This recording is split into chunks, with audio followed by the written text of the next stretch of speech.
شاهکاری‌های ادبیات جهان، بهترین نمونه‌های نظم و نثر جهان. شاهکاری‌های ادبیات جهان، نیروبخش معرفت، شکوفایی شعور و پرتوافشانی فروغ فضل و حکمت در خانه دل شما. از ارمغان معنوی شاهکاری‌های ادبیات جهان بهره‌مند شوید. شاهکاری‌های ادبیات جهان از رادیوی فرهنگ.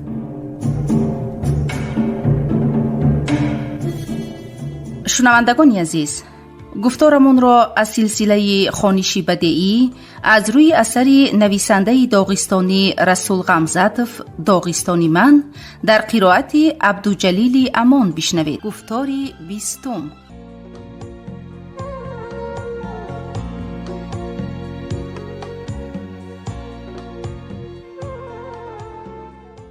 عقل و دل آدمان است کارزار من، عرصه مغلوبیت و غلبه های من میدان عملیات من.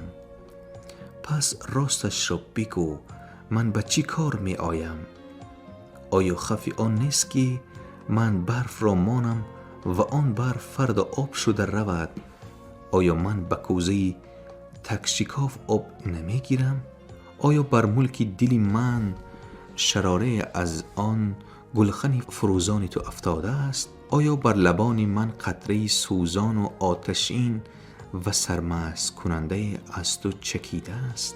از چشمانم اشکای غم و شادی جاری اند، ولی من باز اشکها دارم که در قعر دیدگانم نهانند، مثل آن که پرنده هراسان شرفه پای صیاد را شنیده پنهان می شود.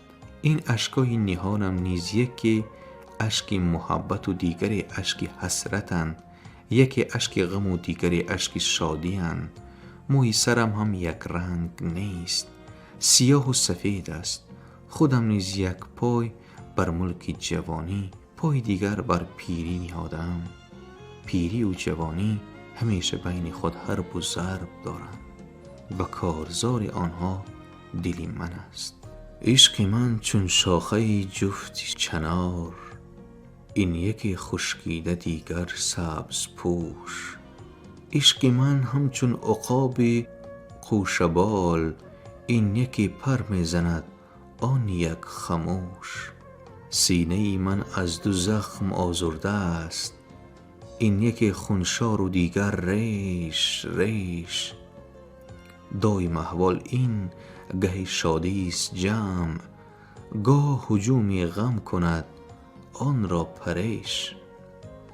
عمر آدمی محدود است و کوتاه، ولی آرزوها به حدود. خود در راهم و آرزویم کیا در خانه، خود سوی دلبر ره سپارم و آرزویم کیا در کنار اوست. خود در این ساعت زندگی به سر میبرم و آرزویم چندین سال پیش رفته است. آرزویم پرواز دارد و از حدودی که در آن اندر آغوش ظلمت رشته عمر کنده می شود، گذشته می رود، وی به عصرهای آینده پرواز می کند. مزرعه آرزوهایم نسبت به میدان زندگیم بس فراخ است. تو به کی خدمت می کنی؟ استعداد به من یا به آرزوهای دورادور پریده رفته من؟ آره، تو گلخنی خاموش نشونده ای، تو سرودی هستی که کسی تا آخر سرودنش نتواند، تو پروازی هستی که کسی انجامش دادن نتواند. آیا می توانسته باشم اقلاً یک آهنگ اوری خود را بیافرم و آن را با سرودی ازلی تو بپیوندم؟ آنگاه سرود شاید خوشتر و فارمتر گردد. آیا می توانسته باشم در قله های داغستان گلخنکی بیافروزم که آن ذره از آتش خاموش نشونده تو باشد؟ آیا می توانسته باشم راهی پروازی بی پایان و متصلی تو را کمی هم باشد از سر یک شاخ تا سر شاخی دیگر هم باشد دوام دهم؟ اولی من صده آتش گفتن است. یک روز شخصی از اولی دیگر مرا پرسی از کجا می شوی پسر؟ از صده. مصاحبم گفت اول شعرهایت را بخوان، پس من به تو می گویم که شعرهایت از آتشن یا از خاکستری سرد. در بند شک و شبهه عذاب می کشم. آیا من وقتی چکمن بر تن نمی کنم که برف و باران باز مانده آفتاب از قبط ابرهای پریشان نمودار گشته است؟ آیا من دری مالخانه را بعد آن قفل نمیزنم که دزدان برزگو را بردند؟ آیا حکایتی را تکرار نمی کنم که آن را مردم بارها شنیدند؟ آیا کسانی را به مهمانی نمی خوانم که همین حالا از ضیافت برآمدند؟ آیا کتابم را نویسم؟ اگر نوشتن توانی نویس. آیا من نوشتن می توانم؟ آیا که درد سخت عذابش می دهد نالیده می تواند؟ آیا کسی خوشبخت تبسم نکردن می تواند؟ آیا بلبل در ماهتاب شبی آرام نخواندن می تواند؟ مادام که تخمی در قبط زمین نم و گرم دهن وا کرد، آیا سبزه ندمیدن می تواند؟ مادام که آفتابی بهاران به غنچه ها گرمی بخشید، آیا گلها نشکفتن می توانند؟ وقتی که پیریخ‌ها آب می شوند و آب سنگ و سنگریزه ها را گلدراززنان از که شسته می فراید، آیا دریاچه های کوهی پایان سوی بحر جاری نشدن می توانند؟ هنگامی که شاخه ها خشک شده اند و آنها را آتش در آغوش گرفته است، آیا گلخن نسوخته می تواند؟ من از بچگیم گلخن را دوست می دارم. گلخنی را که شب در نزد چوپانها، در ساحل دریا، در پایه کوه، در بالای کوه‌های اطراف دهه، حتی در آتشدان خانه فروزان است. می دانم که گلخن افروختن حالا نیمی کار است. در شبی برف و باران گلخن را نگاه داشتن و خاموش شوی نماندن دشوارتر است. پی میبرم که در دل آتشی دارم، اما چی کار، چی رفتار بکنم تا این آتش پیش از آن که دلی کسی را گرم سازد، راهی کسی را در تاریکی روشنی بخشد، پس نشود، خاموش نگردد؟ چی سازم تا که استعداد خود را احیاط بکنم و قوت بدهم؟ از یادداشت‌های یک جوانی کوهستانی نزد پدرم آمده گفته است: من آزموده دیدم و باور حاصل کردم که قافیه بسته می توانم، اما نمیدانم که برای شعری حقیقی نوشتن چی کار. پدرم جواب داده است: تارهای غیرجک را جور کردن کم است، آن را نواخته توانستن لازم. زمین داشتن کم است، در آن کش کرده توانستن لازم. خیر چی کار بکنم که شعر نویسی را یاد گیرم؟ چی کار میکردی کار ده؟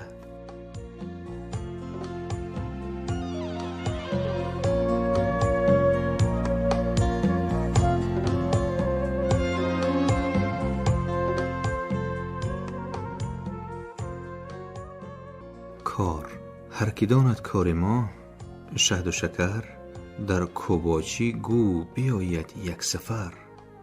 کتیبه ظرفی کوبچی، من غلام شعر خود. روزی دراز قامتم خم، رو عرق هم چشم تر. صاحبم را این همه رنجم کم است، راند از خواب شبم باری دیگر. من چو اسبم هم ازنگ و هم لجام، پوستم را می خراشن الامان. کار من سخت است روزا روز سخت، از ازل تا عاقبت بندم در آن. این واقعه که ها روی داده بود، اما هنوز در لف خاطرم روشن عیان است، گویا که دیروز شده باشد. آن را حتی در داستان خود تصویر کردم، لیکن در اینجا نیز به یاد نآوردن نمیتوانم. وقتی که من چون پسری شاعری داغستان غمزت از اول برآمده، اول به مخچقله و سپس به مسکو رفتم، مرا کسی نمی شناخت. سالها گذشتن، انستیتوت ادبیات را ختم کردم، 10 کتابچه شعرهایم برآمد.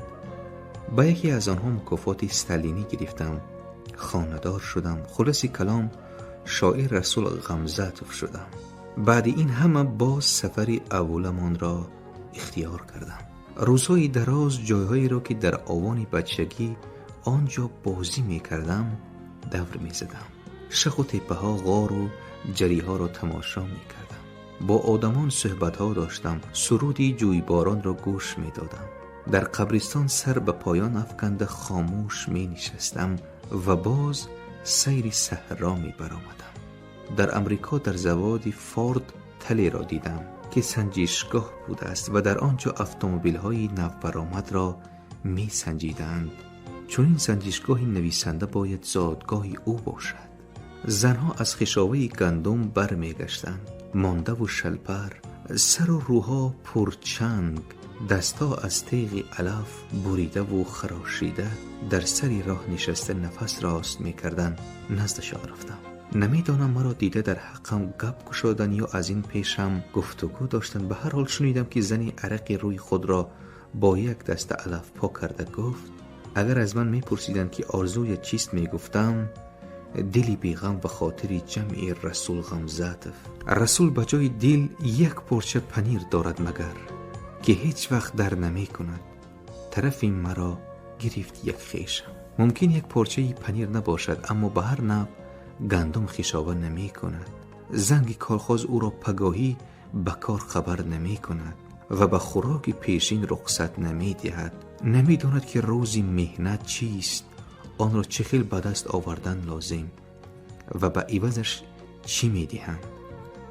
هرالله جان هرالله، ترالله جان ترالله گفته نوشته می گردد. چی غم دارد؟ دلش از چی درد می کند؟ من از این زیادش را آرزو نمی کردم. زنی خوب است او. درباره کار خود بی تنفس و گران بودن مهنت من به او چیسان حکایت می کنم. با اندیشه های غمالود از صحرا به اول می آمدم. در گادیکنی اول موی سفیدان سنگای صد را گرم کرده می نشست. آنها بین خود درباره زمین، حاصل آینده، کوها، چراگاهها، کسلی و دواها، روزهای گذشته اولمان آرامانه صحبت داشتند. من از نزدشان رفته سلام دادم و همچنین برای سنگ سرد نشستم. در دست یک موی سفید روزنامه نو بود است و در آن شعری من گپ به آن شعر گذشت. هنگامی که سواره را تعریفی اسبش می کنند او را می فارد. من از امیدوار بودم که حالا هم دیارانم شعری مرا تعریف می کنند. من در مخچقلعه و مسکو تعریف شنیده عادت کرده بودم.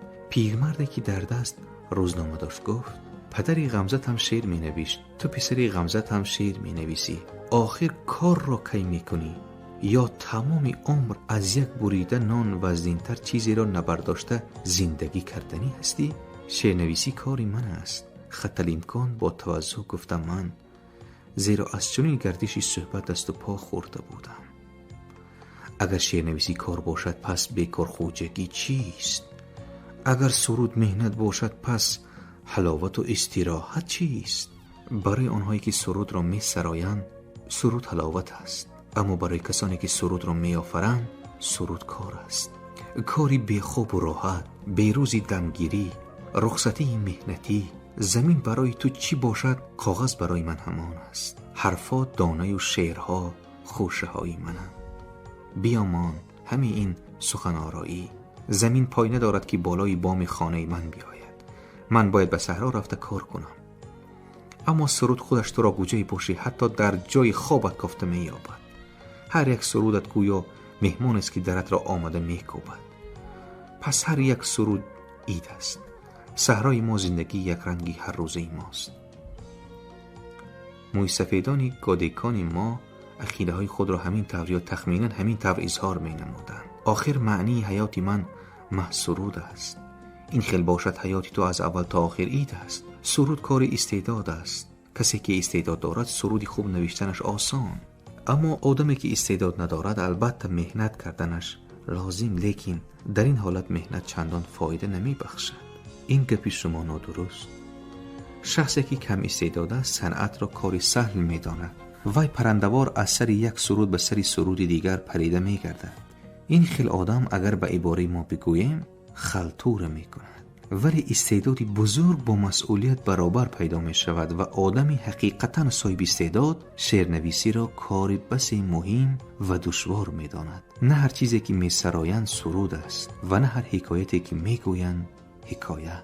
نباشد نقل بکن که تو چه خیل کار می کنی و دشواری کسبت در چیست.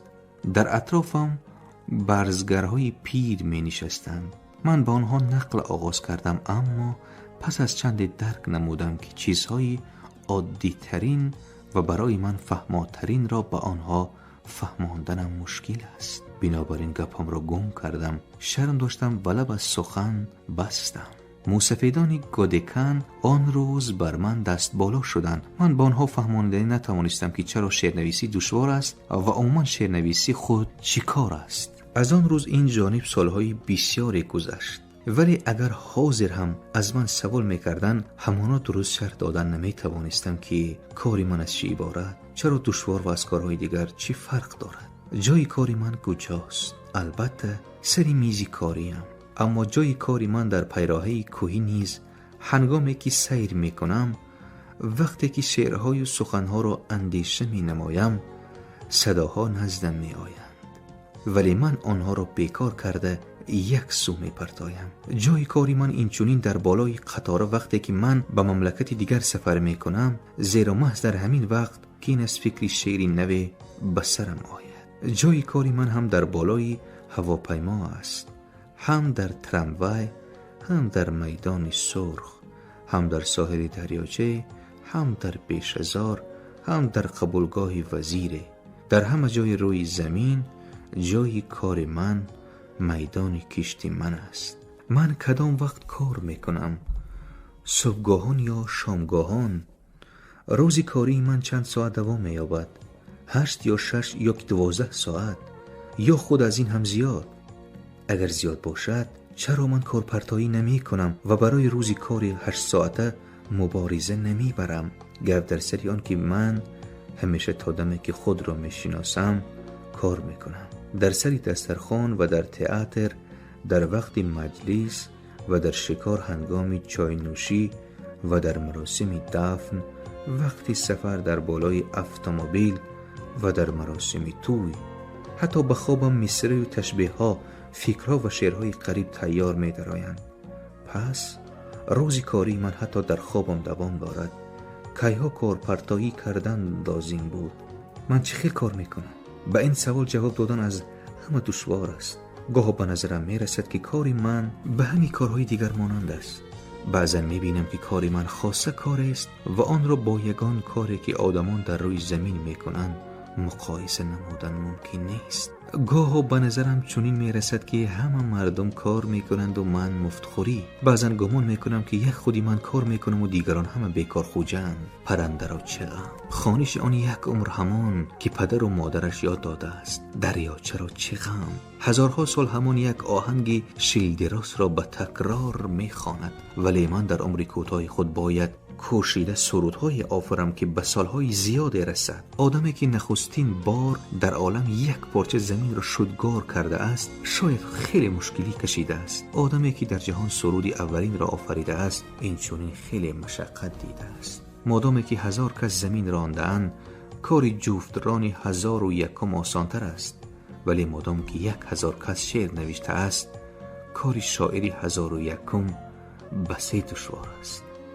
آره، برزگر کاری من هم به کار تو شباهتی دارد. بنابراین لطف نما و به من چون به بیکار خوجه که یک عمر کارش کیف و صفا و راحت و فراغت است ننگر.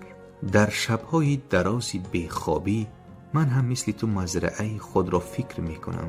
تو برای کش تخمی سره را جدا می کنی، من از تمام سخنهای موجوده بهترین را انتخاب می نمایم. من باید از 1000 کلمه یکی را انتخاب بکنم. من نیز مزرعه و میسهزار دارم که از دیدنش دلم می بالد. مهنتی من هم حاصل دارد. من نیز نرم و خشاوه می کنم، زیرا در کشتزاری من هم خاص علفهای بیگانه هستند. حتی با واسطه ماشین غله سر را از باموس فرق کردن دشوار است، اما کلمه های بیگانه را از سخنهای مفید صحیح و سلیس فرق نمودن از این هم دشوارتر است. تو کشتزاری خود را از ژاله و سرما و از بادی گرمسیل محافظت میکنی. من باید سرودهای بیافرم که حتی از حکم دشمنی اشدیترین خود زمان نترسم، زیرا من سرودهای ایجاد کردنیم که عصرها باید ورد زبانها باشم. کشتزاری من نیز سرینچه و ملخ و خاینده بر این ضرر رسانها دارد. آنها می توانند حاصلی مرا دزدیده برند یا تماما نابود سازند یا که آن را ناخوردنی کنند. در آن صورت آدمان از حاصلی من رو می گردانند. اما خاینده های من از موش و یورمان های تو کلانتر و خفناکترند، با آنها مبارزه بردن دشوارتر و بعضا تماما بیفایده است. در آتشدان علاو و دور پیچان، ولی چون سوزنی دیوار رخن است. چو باد سر در آرد مثل اشتر، شود گرمی خانه از دمش پست. چون این حالت دهد با شعر من رو، برای گرمیش سوزم دل و جان. ولی بادش بسازد سرد گاه در آورده، سر از رخنه آن. سپس من باید میوه خود را به آدمان تقسیم کرده دهم، هم در داغستان هم در کشورهای دیگران شیرینی و تلخی آن را، طعمی خاصی آن را چشیده بفهمم. میوه من نباید طعمی میوه های دیگران را داشته باشد. به خاطر دارم که در بچگی هم پدرم درزبندی را یاد میداد. هنگامی که به زانو بالای درزه فرو شده زور زده بند را میکشیدم، پدرم نصیحت میکرد: با خبر شو رسول، درزه را بوغی نکنی. اکنون وقتایی که شعر نمی براید، هنگامی که مصرع بیجا می افتد و هرچند جوی می کنمش جوی نمی گیرد، زور می زنم تا هر نوعی باشد شعر را نوشته بود کنم. اما در چنین حالتها اکثرا نصیحت پدرم که با خبر شو رسول، درزه را بوغی نکنی می گفت به خاطرم می رسد. حاصل کشت هر سال هر خیل می شود. سال می آید که غله را در انبارها گنجانیدن نمی توانی. بعد این 3 سال پی هم چیز نمی روید. کاری من نیز چنین است، همه وقت یک خیل نمی رود. به عقیده خودم نوری می پاشم، خوب شدگار می کنم، تخمی سره می کارم، اما غله نمی روید. مجبور می شوم به ترجمه رو آورم، از کدام یک استرالی و کانادا غله بخرم. در حالتهایی که آتش نظم موقتا خاموش می گردد و شعر از دلم برای کاغذ برون آمدن نمی خواهد، به من هیچ گونه خیمیه نه کلانش یاری رسونده می تواند نه خوردش. آخر چی می توان کرد؟ اگر هر اقدام و هر کار ظفر و برار می آورد، همه شاد و خوشنود می بودند. اگر زمین هر سال حاصلی فراوان می داد، آدمان روی زمین همه سیر می بودند. اگر همین نوشتجات روی کاغذ سرود می شد، مردم کیها به زبانی مقرری گفتگو نکرده بلکه فقط سرود می خواندند. اما سرود ایجاد کردن بسی دشوار است. من زوادهای وینای داغستان، گرجستان، ارمنستان، بلغارستان، زوادهای پیوپزی پیلزن را دیدم. به نظرم بین شاعران و شرابسازان عمومیت زیادی است. هر کدام اسرار و نازکی‌های خود را دارند. شعر مانند شراب باید در دل به جوش آمده رسد. شعر خوب کیفیتی پر اسرار دلپذیری دارد. از این جهت شراب و نظم به هم خیلی قرینند. بعضا به یگان اولی کویی که مغازه دارد اتومبیلی پر از چلک‌های شراب می آید. یک چلک به این اول، یک چلک به اول دیگر. رانندگان شراب را از بویناق همین طریق به اولهای کوهی می کشانند. جوانان چنین ماشین‌ها را دیدن همان در نظر نشیتافته و آهسته و اما در عمل بی صبرانه از 4 طرف اول سوی مغازه می آیند. آنها چلک شراب را حلقه‌وار پیچانیده می گیرند، چنان که گوسفندان به اطراف لنده نمک غن می شوند. شراب را به سبوها می کشند، همه می چشند و یک باره حوصله هاشون می گردد. نداهای زیرین به گوش می رسند.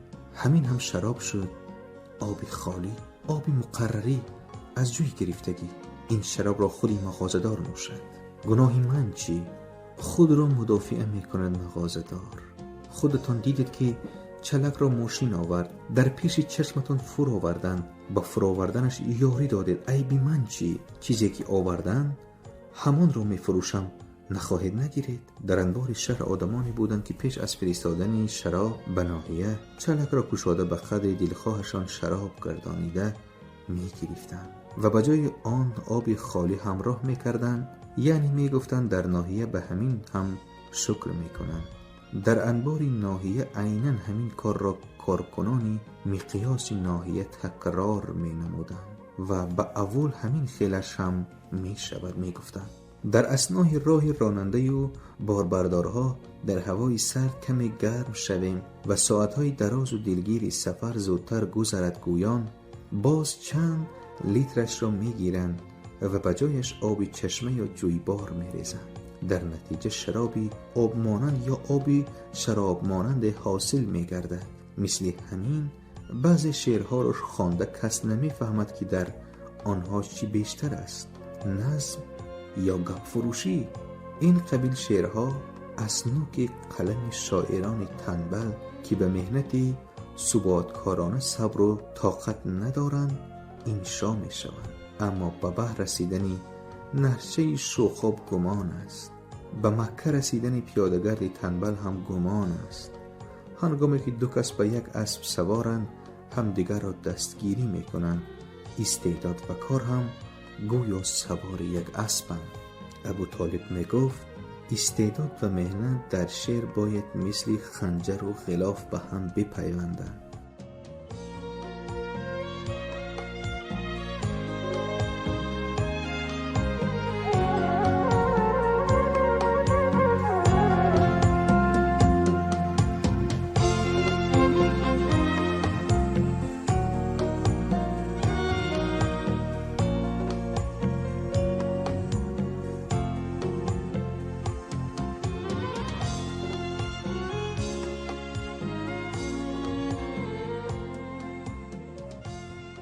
شنوندگان عزیز، یادرس می شویم که شما گفتارمان را از سلسله خوانشی بدیعی از روی اثر نویسنده داغستانی رسول غمزاتوف داغستانی من در قرائت عبدالجلیل امان شنیدید.